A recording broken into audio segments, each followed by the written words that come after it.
வணக்கம். நம்ம இன்னைக்கு போஸ்ட் மார்க்கெட் ரிப்போர்ட்டையும் நாளைக்கு மார்க்கெட் எப்படி இருக்கலாம் அப்படிங்கிற ரிவ்யூ பார்த்துடலாங்க. நேற்று நான் வீடியோ போட முடியலைங்க. இன்னைக்கு மார்னிங் அர்ஜென்ட்ல தான் போட்டேன். அதுவும் நிறைய பேர் கேட்டிருந்தீங்க, அதனால தான் நான் அனுப்பிச்சி விட்டுருந்தேன். ஃபர்ஸ்ட் நம்ம இன்னைக்கு மார்னிங் நான் கொடுத்திருந்த வேல்யூஸ் படி நிஃப்டிக்கு நீங்க சப்போர்ட் ரெசிஸ்டன்ஸ் வரைஞ்சிருந்தீங்க அப்படின்னா இந்த பிரைஸ் தான் உங்களுக்கு கிடைச்சிருக்கும். இதை பேஸ் பண்ணி நீங்க 3 சப்போர்ட் தான் போட்டிருப்பீங்க. அதுக்கு கீழே 32 பாயிண்ட்ஸுக்கு கீழே இவ்வளவு சப்போர்ட் வந்து மேனுவலா நம்ம ஆட் பண்ணி ஆகணும். ஏன்னா இதோட திரும்பல அப்படின்னா அடுத்த சப்போர்ட் வேல்யூ நம்ம மேனுவலா போட்டுக்கலாம். ஒரு 4 சப்போர்ட் வந்து திரும்ப ஆட் ஆயிருக்கு. சரிங்களா? அப்போ இந்த பிரைஸுக்கு மார்க்கெட் எப்படி ரியாக்ட் பண்ணிருக்கு அப்படிங்கிறது தெரியும். நான் வந்து இந்த மாதம் ஓபன் பண்ணும்போதே சில விஷயங்களை நான் யூடியூப்ல ஓப்பனாகவே சொல்லியிருப்பேன். கவனிச்சிருந்தீங்கன்னா தெரிஞ்சிருக்கும். மார்க்கெட் மேலே எதுக்கு போயிருக்கு.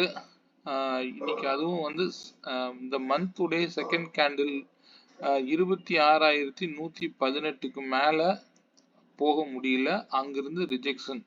இப்ப இனிமேல் அப் ட்ரெண்ட் வரணும்னா இன்னைக்கு வச்சிருக்கக்கூடிய ஹையை பிரேக் அவுட் கொடுத்தா மட்டும்தான் நீ அப் ட்ரெண்ட் பத்தி யோசிக்கணும். அது இல்லாம நம்ம வேல்யூஸோட போய்க்கலாம். லோ வந்தா இன்னும் எது வரைக்கும் வரலாம் அப்படிங்கிறத நம்ம பார்த்துக்கலாம். சரிங்களா? ஓகே, நான் கொடுத்திருந்த ஸ்ட்ரைக் ப்ரீமியம் பார்த்துருவோம். 2600 கால் வந்து 131 ருபீஸ்க்கு மேல இருந்தா மார்க்கெட் அப் ட்ரெண்ட் இருக்குன்னு சொல்லியிருப்பேன். நீங்க ஒரு சிலர்லாம் வந்து இத எப்படி யூஸ் பண்ணணும்னு தெரியலன்னு நான் நினைக்கிறேன். என்ன காரணம் அப்படின்னா ப்ரீவியஸ் டே லோ வந்து 101ங்க. இதை கட் பண்ணும்போது இந்த சைடு ட்ரிகர் பண்ண இடத்துல நம்ம என்ட்ரிலே இருக்கக்கூடாது. கால் சைடு இது வந்து மோஸ்டா நீங்க புரிஞ்சுக்கோங்க. அதுலயும் பர்டிகுலரா 60.98. ஏன்னா இதுக்கு கீழே நான் காமிக்கவே மாட்டேன் எப்பவுமே. ஏன்னா அதுக்கு கீழே ஒரு ப்ரீமியம் போயிருச்சுன்னா அந்த இடத்துல ரிவர்சல் எல்லாம் ஒன்றும் வராது, வாய்ப்பே இருக்காதுங்க. சரிங்களா? ஸோ அதை நீங்க கொஞ்சம் கிளாரிட்டி எடுத்துக்கோங்க. அதே போல ப்ரீவியஸ் டே ஹைக்கு மேல போன ஒரு கேண்டில் நாம என்ன சொல்லியிருக்கிறோம், ஃபர்ஸ்ட் க்ளோஸ் கிடைச்சு திரும்பவும் அந்த பிரைஸை தாண்டி மேல போகும்போது 149ல நீங்க இவரை தான் பை பண்ணியிருக்கணும். இதுக்கு நீங்க மினிமம் 177 டார்கெட் தாராளமா வைக்கலாம்.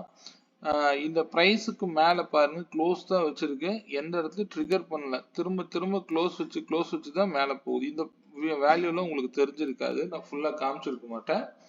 பரவாயில்ல, அதனால ஒன்றும் தப்பு இல்லை. ஆனா வந்து இந்த பிரைஸை நீங்க இது வரைக்கும் நீங்க தாராளமா 177 வரைக்கும் நீங்க தாராளமா ஹோல்டு பண்ணிருக்கலாம். ஸோ இப்படிதான் நீங்க புட் ஆப்ஷன் எடுத்திருக்கணும். ஆனா ஏன் கால் ஆப்ஷனுக்கு சிலர் போயிருக்கீங்கன்னு எனக்கு புரியல. ஓகே, அது கிளாரிட்டி எடுத்துக்கோங்க. 81 வந்தா பை பண்ணணுங்கிறதுலாம் இல்ல. 81ல எடுத்தா நீங்க 101ல வெளியில போயிடணும். ஏன்னா அதுக்கு மேல போகலையே மார்க்கெட்டு, அழகா அந்த இடத்துல ரிஜெக்ஷன் ஆகி கீழே தான் இறங்குறாரு. ஸோ இதைத்தான் ரிஜெக்ஷன் சொல்றோம். க்ளோஸ் வைக்கலையே, எந்த ஒரு பிரைஸ்க்கு மேலே க்ளோஸ் வைக்கல. இந்த கேண்டிலுக்கு மேல ஒரு க்ளோஸ் கிடைச்சது, திரும்பவும் இந்த கேண்டில் திரும்ப அந்த பிரைஸை ட்ரிகர் பண்ணிட்டு கீழே வந்துட்டாருன்னா அவ்வளவுதான். ஸோ இந்த மாதிரி கொஞ்சம் மினிமம் ஸ்டாப் லாஸ்ங்கிறது 6 பாயிண்ட்ங்கிறது 7 பழகுங்க. அதிகமா ஸ்டாப் லாஸ்க்கு வந்து கொடுத்து பழகாதீங்க. சரிங்களா? Stay on வேல்யூஸ்ங்க. சென்செக்ஸ்ல நம்ம கொடுத்துருந்தது என்ன இருக்கு அப்படின்னு பார்க்கலாம். சென்செக்ஸ்க்கு நான் கொடுத்திருந்து 84,900 கால் 192 மேல இருந்தா மார்க்கெட் அப் ட்ரெண்ட்ல இருக்குன்னு சொல்லியிருந்தேன். அதே 85,000 புட் வந்து 200, அதாவது 200க்கு மேல இருந்தா மார்க்கெட் டவுன் சைட்ல இருக்குங்கிறது இண்டிகேட் பண்ணியிருந்தேன். அது என்ன நடந்திருக்குன்னு பாருங்க. அழகா வந்து 200ல தான் வந்து சப்போர்ட் எடுத்துட்டு கிட்டத்தட்ட நீங்க 353 வரைக்கும் வச்சிருந்தீங்கனாலே போதும். அது 73 ட்ரிகர் பண்ணது திரும்பவும் அந்த பிரைஸ்க்கு கீழே வந்து ஒரு இடத்தையும் ரீடெஸ்ட் பண்ணி அழகா மேல போயிருக்காரு.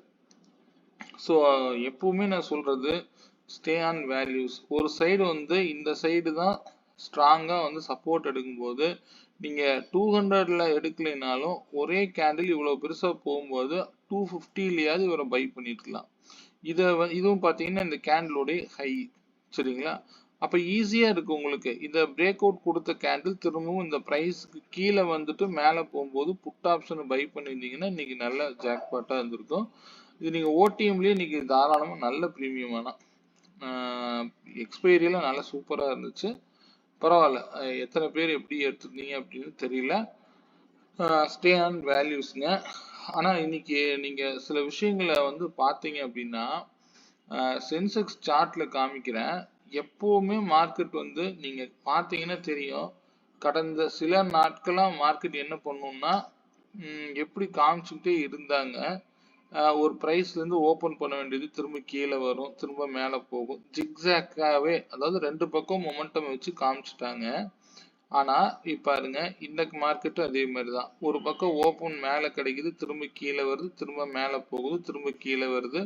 ஸோ நம்ம இப்படியே பார்த்து பழகுனதுனால நம்ம என்ன நினைக்கிறோம் அப்படின்னா, ஏதாவது ஒரு இடத்துல ரிவர்சல் நல்லா பாருங்க, கீழே வருது, ஜிக்ஸாக்காவே போகும். அப்ப ரெண்டு பக்கம் இந்த இடத்துல மொமெண்டம் வந்திருக்கும். கீழே வரும், மேல வரும், கீழே வரும். ஸோ இதுதான் மார்க்கெட் ரியாலிட்டி, கரெக்ட்.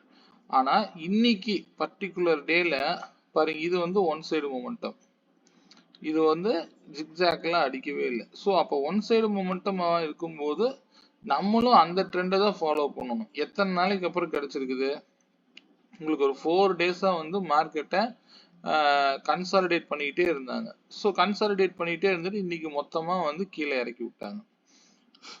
நம்ம என்ன நினைக்கிறோம், இந்த இடத்துல வந்தா திரும்பிடும் திரும்பிடும் அப்படின்னு ஒவ்வொரு இடத்தையும் ரிவர்சல் பாயிண்ட் தான் யோசிக்கிறோம். அப்படி இல்லை. கிளியரா வந்து பாத்தீங்கன்னா மார்க்கெட் எங்க போகுதோ அந்த ட்ரெண்டோட நம்ம போக கத்துக்கணும், சரிங்களா? அப்படி இல்லைன்னா என்ட்ரி இல்லைன்னா வெயிட் பண்ணுங்க. கால் சைடு தேவையில்லாம போகக்கூடாது. அது வந்து பழகிக்கோங்க, அது கிளியரா இருக்கணும், சரிங்களா? ஓகே, ஸ்டே ஆன் வேல்யூஸ்ங்க. இப்பொழுதைக்கு மார்க்கெட் வந்து டவுன் ட்ரெண்ட்ல தான் இருக்கு. ஓகே, நான் வந்து இப்போ மார்க்கெட்டு நிஃப்டியோடைய ஸ்டேட்டஸ் எப்படி இருக்குங்கிறத பார்க்கலாம். இப்பொழுதைக்கு மார்க்கெட் வந்து பார்த்தீங்கன்னா நான் கொடுத்திருந்த மந்த்லி பிவோட்டி இன்னைக்கு அடிச்சிட்டாங்க. அதை க்ளோஸ் வைக்க முடியல, கீழே வந்தாச்சு. ப்ளூ லைனான 26,008 உடைச்சிட்டாங்க. அதுக்கு கீழே இது மிட் பாயிண்ட், நான் நேற்றுல உங்களுக்கு தெரிஞ்சிருக்காது. 25,925, அதாவது இதுக்கு கீழே வரும்போது இதுக்கு ரெண்டுக்கும் சேர்த்து மிட் பாயிண்ட் போட்டிருந்தேன். அந்த இடத்துலையும் வந்து உடைச்சிட்டாங்க. இப்பொழுதைக்கு ஒரே ஒரு சப்போர்ட் 25,842. இந்த இடத்துல நாளைக்கு புல் பேக் கிடைக்கல அப்படின்னா, உள்ள ஓப்பனே இதுக்கு கீழே வருதுன்னா, இந்த நேற்று லோவை கட் பண்ணுச்சுன்னா ஃபர்தரா 25,698 வரைக்கும் அடுத்த டார்கெட் நோக்கி வரலாம், சரிங்களா? அப்ப 698, 678, ஸோ இது கூட வரலாம். ஆனா மார்க்கெட் இன்னைக்கு இவ்வளவு பெரிய ரேலி கொடுத்துருக்கிறதுனால நாளைக்கு இவ்வளவு ரேலியில எதிர்பார்க்காதீங்க, சரிங்களா?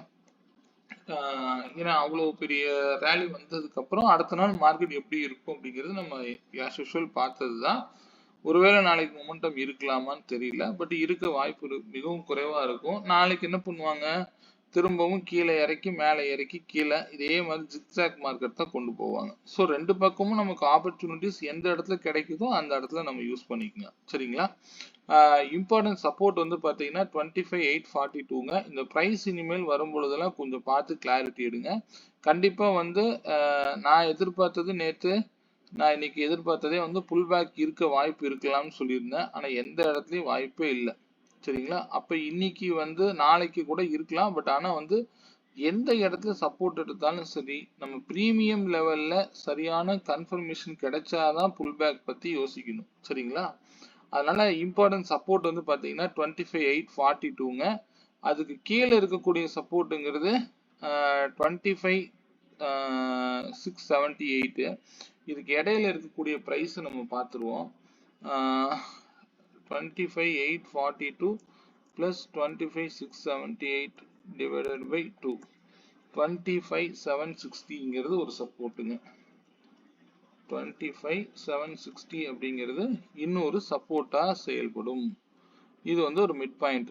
ஸோ இது இருந்தா போதுமானது, சரிங்களா? ஸோ இது மந்த்லி லெவலு, இது பொசிஷனல் வேல்யூஸ். நீங்க போட்டு எதையும் குழப்பிக்க வேண்டாம். மார்க்கெட்டை எப்பவும் ஃப்ரீயா விடுங்க. மார்க்கெட்டு எப்பவும் அதனுடைய வேல்யூஸ்ல மட்டும் பாருங்க. இப்பொழுதைக்கு சப்போர்ட்டுங்கிறது 842, அதை உடைச்சு கீழே இறங்குச்சு அப்படின்னா அடுத்த சப்போர்ட் 25,760. அதையும் கீழே வரும்போது 25,678 வரைக்கும் வரலாம், சரிங்களா? அதே மாதிரி நிஃப்டி நாளைக்கு ரேஞ்ச் வந்து பார்த்தீங்கன்னா 72 பாயிண்ட்ஸ் இருக்குது. மேக்ஸிமம் 72வை நீங்கள் ரெண்டாக பிரித்து 36 வச்சுக்கோங்க. டோட்டல் மொமெண்டமே அந்த 72க்குள்ளே மட்டும்தான் நாளைக்கு இருக்கும். கீழே வந்தால் 72 வரும், திரும்ப மேலே போகிற மாதிரி 72 மேலே போகலாம். சரிங்களா? ஸ்டே ஆன் வேல்யூஸ்ங்க. ஏன்னா இன்னைக்கு மார்க்கெட் நிறைய மொமெண்டம் கொடுத்துருக்குன்னா நாளைக்கு எப்படி இருக்குங்கிறது சொல்ல முடியாது. புரியுதுங்களா? ஓகே, ப்ரீமியம் லெவல்ஸ் பார்த்துடலாம். 25,850 கால் ஆப்ஷன் ப்ரீமியம் அப்படிங்கிறது 192க்கு மேலே இருந்தால் மார்க்கெட் அப் ட்ரெண்ட்ல இருக்குங்கிறத இண்டிகேட் பண்ணுது. சரிங்களா? அதுவே 25,950 புட் ஆப்ஷன் 70 ருபீஸ்க்கு மேலே இருந்தால் மார்க்கெட் டவுன் ட்ரெண்ட்ல இருக்கும் அப்படிங்கிறத இண்டிகேட் பண்ணுது. சரிங்களா? இந்த பர்பிள் லைனுக்கு கீழே போயெல்லாம் திரும்ப ட்ரை பண்ணாதீங்க. இந்த இடத்துல சப்போர்ட் எடுத்தாதான் மேலே போக முடியும். இவருக்கு பர்பிள் வந்து டார்கெட்டா இருக்க வாய்ப்பு இருக்கு. ரெட் கலர் ஃபர்ஸ்ட் டார்கெட் அடிக்கும், ரெண்டாவது டார்கெட் தான் பர்பிள் அடிக்கும். சரிங்களா? அதுக்கு வந்து 135 இவர் தாண்டினாதான் இதெல்லாம் நடக்கிறதுக்கு வாய்ப்பு இருக்கு. அதனால ஸ்டே ஆன் வேல்யூஸ். ஒருவேளை கீழே வந்தா 69ல சப்போர்ட் எடுக்குதா, இங்க சப்போர்ட் எடுக்கணும்னா ஆப்போசிட்ல ஏதாவது ஒரு பிரைஸ்ல ரிஜெக்ஷன் கிடைக்கணும். சரிங்களா? அப்படி கிடைச்சு இந்த இடத்துல சப்போர்ட் எடுத்தா நீங்க இந்த இடத்துல பை பண்ணிக்கலாம். ஸோ இந்த மாதிரி தான் நீங்க மார்க்கெட்டை அப்ரோச் பண்ணணும். எப்பொழுதுமே நான் சொல்லிட்டேன், நீங்க வந்து பிளைண்டா சப்போர்ட் எடுத்துடலாம் அப்படிங்கிற இடத்துல போய் ட்ரேட் பண்ணாதீங்க. சரிங்களா? ஃப்ரீயா மைண்ட்ல என்ன வேல்யூஸோட மட்டும் போங்க, அதுவே போதுமானது. ஏதாவது தகவல் தேவைன்னா என்னோட கான்டாக்ட் நம்பர் 9842088858ங்கிற நம்பரை கான்டாக்ட் பண்ணுங்க. மீண்டும் ஒரு நல்ல பதிவுடன் நாளை மாலை சந்திப்போம். நன்றி, வணக்கம்.